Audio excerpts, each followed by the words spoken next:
बिस्मिल्लाहिर्रहमानिर्रहीम। नाज़रीन, आज हम बात करेंगे मौसम गर्मा की सब्जियात के हवाले से और बिलखसूस नर्सरी राइजिंग के हवाले से।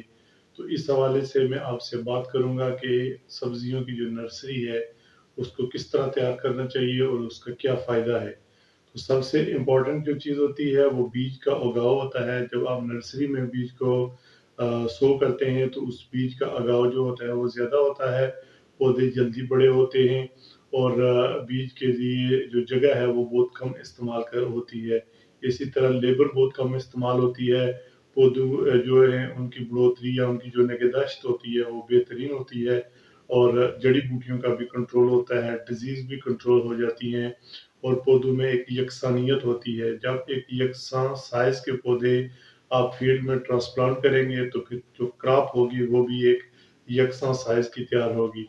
फिर इसका इम्पोर्टेंट चीज़ ये भी होती है कि जब आप नर्सरी में पौधे तैयार करते हैं तो आप उनकी डेट ऑफ हार्वेस्ट को जो है वो पहले से ही मैनेज कर लेते हैं कि आपकी जो ये क्रॉप होगी इसकी हार्वेस्टिंग किस डेट तक स्टार्ट होगी।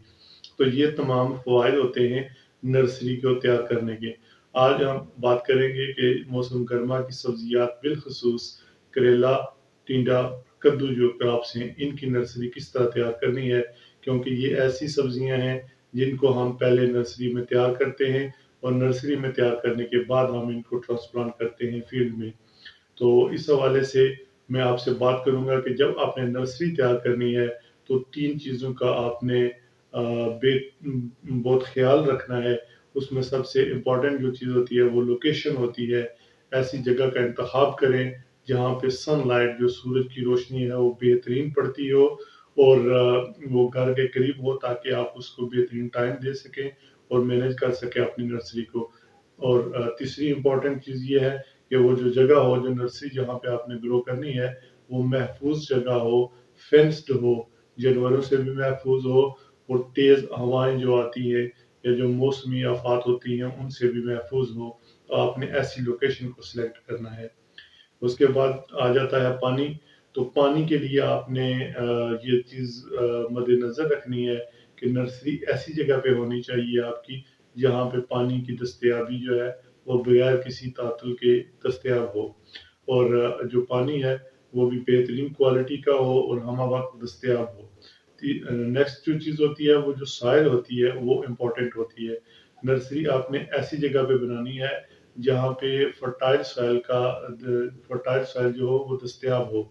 अगर फर्टाइल सॉइल दस्तयाब नहीं है, आप बाहर से ट्रक के ज़रिए मँगवा रहे हैं या कोई ट्रॉली मँगवा रहे हैं, तो आपको नामियाती जो खाद वाली सॉइल होगी, वो चाहिए होगी। ऐसी ज़मीन का इंतखाब करें जिसमें नामियाती मादा जो है वो ज़्यादा हो।